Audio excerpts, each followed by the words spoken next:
Dans le cadre du cours de cyberenquête, la problématique que nous avons décidé d'étudier est la polarisation des opinions sur Internet. Ce projet a été fait avec mes collègues Karel Boucher, Christine Bergeron et moi-même, Guillaume Michel. Parlons du déroulement de l'exposé. Nous allons tout d'abord parler du service de police nous ayant mandaté pour étudier ce phénomène. Nous allons ensuite vérifier la méthodologie et les exemples utilisés sur les réseaux sociaux et sur Internet afin d'observer ce phénomène. Nous passerons ensuite par l'analyse du problème, soit la personnalisation du contenu, le regroupement, le biais de confirmation, le retour de flamme et la binarisation émotionnelle. Nous verrons ensuite quelques pistes de solutions qui nous semblent réalistes pour rayer ce problème et nous terminerons avec la conclusion.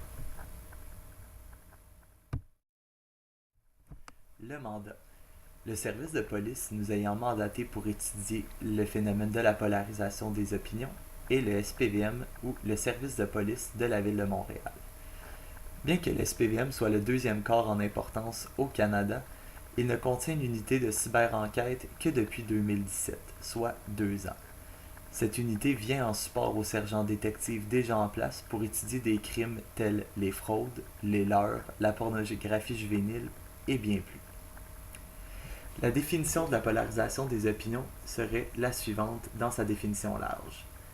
La polarisation des attitudes ou polarisation des croyances est le phénomène psychologique par lequel un différend d'opinion devient de plus en plus extrême au fur et à mesure que les parties opposées soulèvent des preuves qui soutiennent leur point de vue respectif.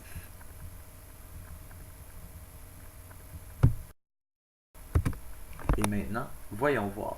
Est-ce que la définition s'applique aussi bien au volet réel qu'au volet virtuel? Eh bien oui. C'est plutôt la vitesse de la polarisation qui a changé depuis l'avènement d'Internet. Avant, il fallait plutôt se réunir en personne pour échanger, discuter, se confronter, pour faire ses recherches, bref, pour se polariser. Maintenant, grâce au web, il faut être honnête, c'est plutôt facile de se regrouper. Partout sur Internet, nous retrouvons différentes plateformes, des réseaux sociaux, des forums, etc. Tous ces outils ne sont pas régis par les limites géographiques. Une personne en Inde peut donc parler autant à quelqu'un au Canada qu'en Australie, et ce, très facilement.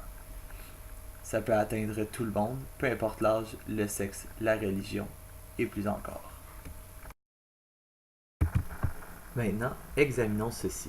La polarisation des opinions, est-ce criminel? La polarisation des opinions ne constitue pas un acte criminel en soi. C'est plutôt les actions qui en découlent qui peuvent mener à poser des gestes criminels en ligne comme dans la vraie vie ou encore mener à la radicalisation. Si nous pensons aux différents crimes en ligne qui peuvent avoir lieu, nous passons au harcèlement criminel, article 264 du Code criminel, proférer des menaces 264.1, paragraphe 1 du Code criminel, incitation publique à la haine 319, paragraphe 1 du Code criminel, fomenter volontairement la haine 319, paragraphe 2 du Code criminel, ou encore à l'intimidation, article 423, paragraphe 1 du Code criminel. Si nous pensons aussi à ce qui peut arriver dans la vraie vie, une fois dans le monde virtuel, les actions peuvent aussi aller dans la vraie vie. Il peut y avoir parfois des voies de fait, article 265.1 du Code criminel. Dans des cas encore plus extrêmes, on peut parfois même passer à aller jusqu'à la tentative de meurtre ou au meurtre, soit les articles 239.1 du Code criminel ou encore 231.7 du Code criminel. Parlons maintenant de la méthodologie utilisée. Afin de dénoter les différents problèmes que cause la polarisation des opinions sur Internet, nous sommes allés sur les 2 réseaux sociaux principaux suivants, soit Twitter et Facebook. Nous avons décidé de prendre un exemple contemporain afin d'illustrer la polarisation des opinions. L'exemple présent sont les Gilets jaunes en France. Le début de la crise a eu lieu en décembre 2018. Les citoyens se sont mobilisés pour manifester de façon pacifique. Au fil du temps, leurs revendications se sont toutefois multipliées et les actes pacifiques sont devenus un peu plus violents. Suite à ce mouvement et aux gestes posés, les internautes ont manifesté leur point de vue sur les sujets sur les différents réseaux sociaux tels Twitter et Facebook. Prenons notre premier exemple qui nous vient directement de Twitter. En cherchant #Gilets jaunes, nous avons pu observer un internaute comparer le mouvement à la Révolution française et traiter les différents politiciens, banquiers et autres de voleurs. Ici, l'exemple de la polarisation est principalement le fait qu'il compare la manifestation des Gilets jaunes à la Révolution française. Il dit d'ailleurs que c'est la seconde Révolution française et qu'elle inspire les citoyens du monde à agir contre les voleurs que sont les banquiers et autres. Sur la deuxième photo, nous pouvons voir deux hommes assis devant un graffiti qui dit Capitalism kills. À gauche, nous pouvons clairement voir que l'homme porte un gilet jaune et il n'y a aucune explication qui vient nuancer le propos. Le tweet porte la même caption et fait simplement divulguer une information qui est polarisée.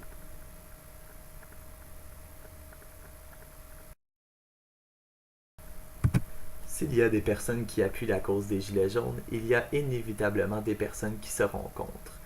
Le prochain tweet est d'une personne contre la manifestation qui insulte les Gilets jaunes pour leur technique de manifestation et qui vient en réponse aux Gilets jaunes qui ont été blessés lors de manifestations. Il dit « Bien fait pour leur gueule, vous avez niqué le pays en 3 mois, vous voulez jouer les caïds, assumez les conséquences, bande de chiens de Gilets jaunes.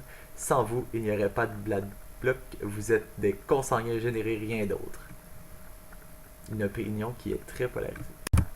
Voyons voir maintenant un exemple de polarisation qui peut aussi se transformer en radicalisation et même au passage à l'acte. Dans 2 publications Facebook qui montrent des cocktails Kakatov, il y a des gens qui invitent les internautes à en faire usage dans les futures manifestations. Après recherche, le cocktail Kakatov est un mélange de différents liquides biologiques humains dont des excréments, de l'urine et bien plus. Il semblerait que les Français les récoltent et les utilisent dans les manifestations pour les lancer sur les policiers. Évidemment, un appel à de tels actes et à en faire usage dans le monde réel est destiné à faire réagir les opposants et à les polariser encore plus dans leurs opinions.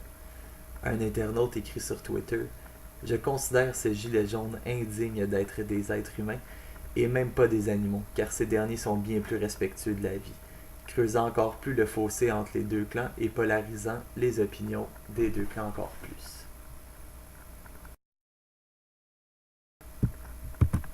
Un autre internaute, Jean-Claude Juncker, quant à lui, associe les gilets jaunes à des groupes d'extrême droite et racistes en disant « These uneducated anti-Semitic far-right gilets jaunes are not only threatening good people of France, but destroying the environment. » De ce fait, il montre qu'il est cristallisé dans son opinion en les associant à de tels groupes.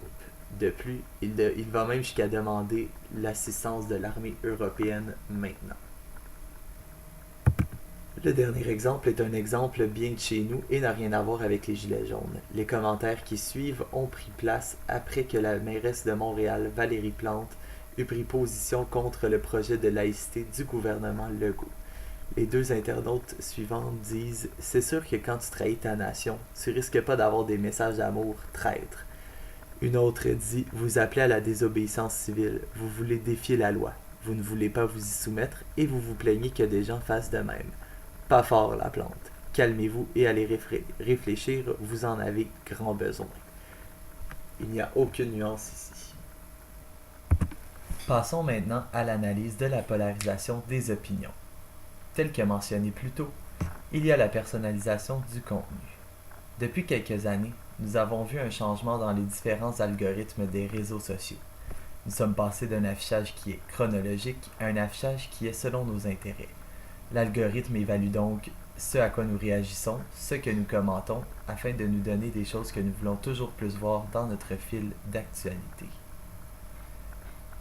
Michael Matudakis, dans un article sur les réseaux sociaux dans le journal Le Monde, écrit d'ailleurs « Les plateformes étant au courant des opinions des utilisateurs et cherchant à maximiser leur satisfaction, quel contenu vont-elles leur montrer? Pourquoi leur montrer du contenu dissonant? Ce qu'il dit est donc nous faisons montrer ce que nous voulons voir, pourquoi nous montrer des choses qui sont contre nos opinions ou contre nos valeurs? » Si l'on remonte à il y a moins d'une trentaine d'années, Internet n'était pas disponible dans tous les foyers. Il fallait donc que les gens se regroupent en personne pour échanger et fassent leurs recherches dans des lieux physiques tels des bibliothèques. Maintenant, depuis l'avènement d'Internet, c'est beaucoup plus facile. Tout est accessible avec un clic. On peut faire nos recherches dans Google ou encore se connecter sur les réseaux sociaux. La création des réseaux sociaux a d'ailleurs rendu tout cela bien plus facile. Si l'on prend Sophie par exemple, Sophie a une opinion. Son opinion va avec ses valeurs, ses croyances. Elle veut donc partager et faire ses recherches en accord avec tout cela. Une fois sur les réseaux sociaux, elle veut se regrouper et partager avec d'autres personnes qui ont une opinion similaire. C'est simple, il suffit de taper dans la barre de recherche et elle trouvera ce qu'elle cherche. Une fois avec ces gens, elle va donc partager et voir du contenu qui vont seulement corroborer son opinion. Nous allons donc assister à une cristallisation de l'opinion et à une possibilité de polarisation. À la suite d'une polarisation de l'opinion, on peut voir apparaître des opinions qui sont de plus en plus radicales, voire extrêmes. Voyons maintenant un petit vidéo sur un autre phénomène de la polarisation des opinions, le biais de confirmation. Voici Sophie.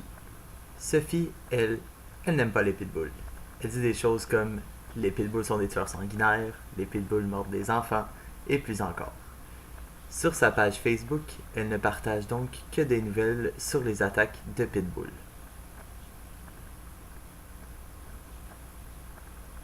Par contre, elle a un ami. Son ami Renaud, lui, il lui fait remarquer que selon les statistiques, ce n'est pas le pitbull qui cause le plus de blessures, c'est plutôt le chihuahua. En se confrontant, Sophie et Renaud soulèvent seulement des arguments qui corroborent leurs points de vue respectifs. Bref, c'est ce qu'on appelle le biais de confirmation. C'est une tendance à privilégier les informations qui tendent à confirmer nos opinions et à accorder moins d'importance à celles qui viennent nous contredire. Maintenant, voyons un autre phénomène. Le phénomène que l'on appelle le retour de flamme.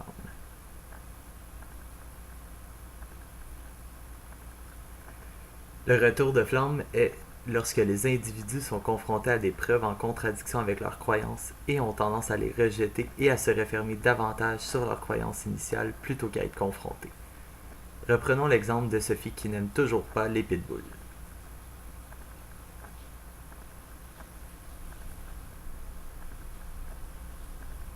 Si son argumentation virtuelle avec Renaud avait continué sur ce sujet, Sophie aurait pu décider de supprimer sa publication sur les pitbulls au lieu d'être confrontée publiquement. C'est ce qu'on appelle un retour de flamme.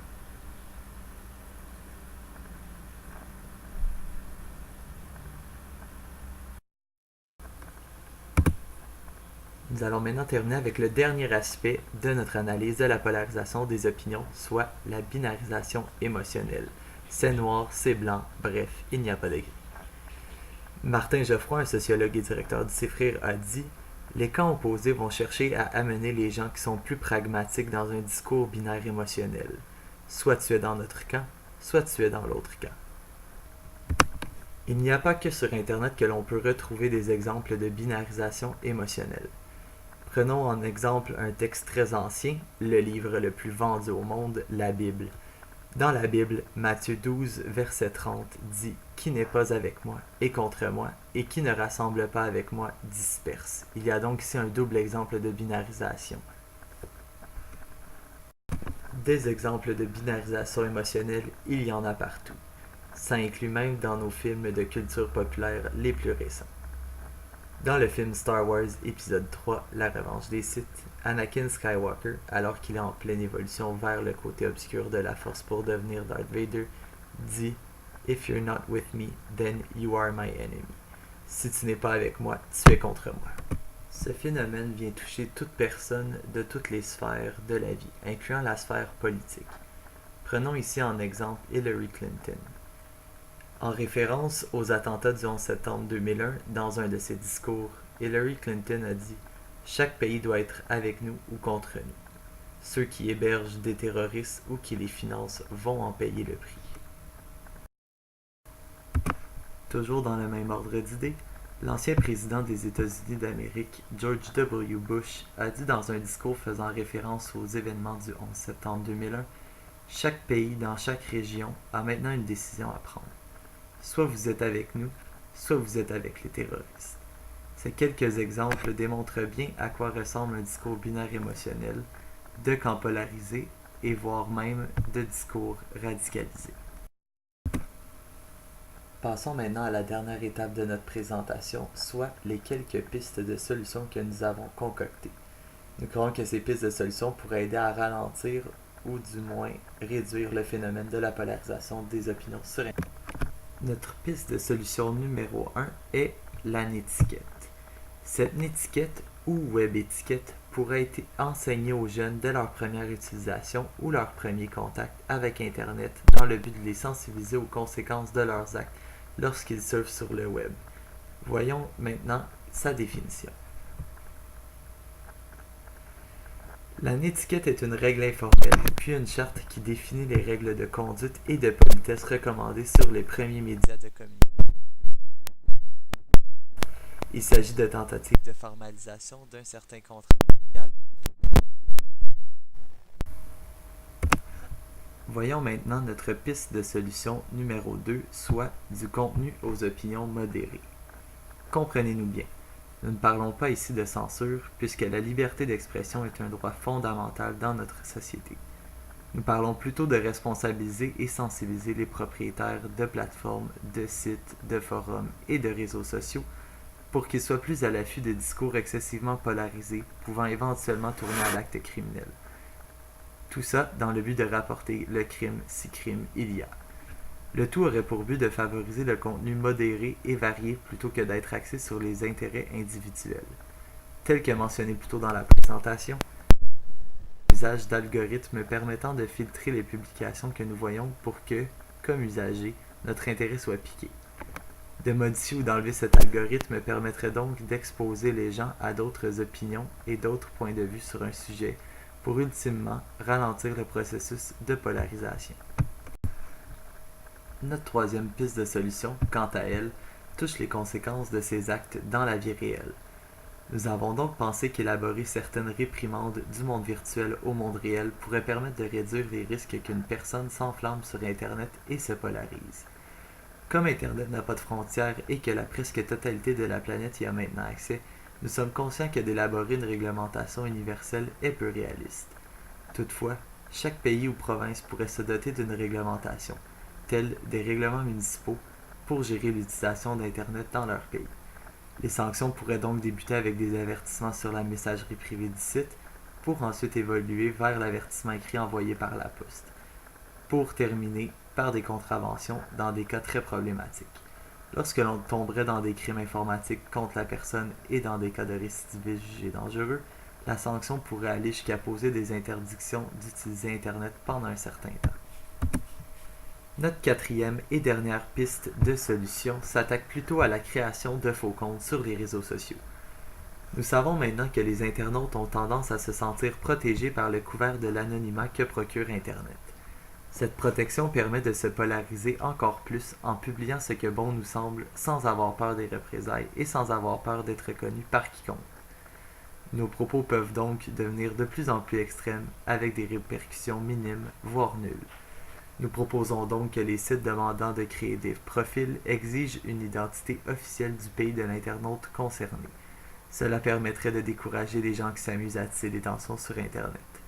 Bien sûr, ce ne serait pas une solution miracle, mais ça permettrait tout de même de réduire le nombre de faux comptes qui sont souvent mal. En conclusion, nous n'avons plus à prouver l'existence de la polarisation des opinions sur Internet. L'accessibilité à l'information, la personnalisation du contenu, la facilité de regroupement et plus encore permet de cristalliser ce phénomène et de radicaliser les plus extrêmes. Il faut cependant discerner le fait de donner son opinion versus la polarisation.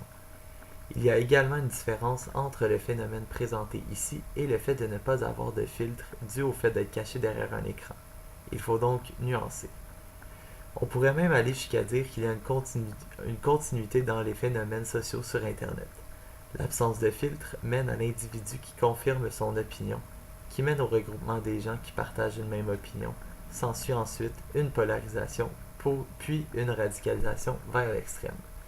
Voici donc ce qui conclut notre présentation sur la polarisation des opinions. Nous espérons que qu'elle a pu vous éclairer sur le sujet et que vous l'avez apprécié. N'hésitez pas à nous poser des questions ou émettre des commentaires si le sujet a piqué votre curiosité.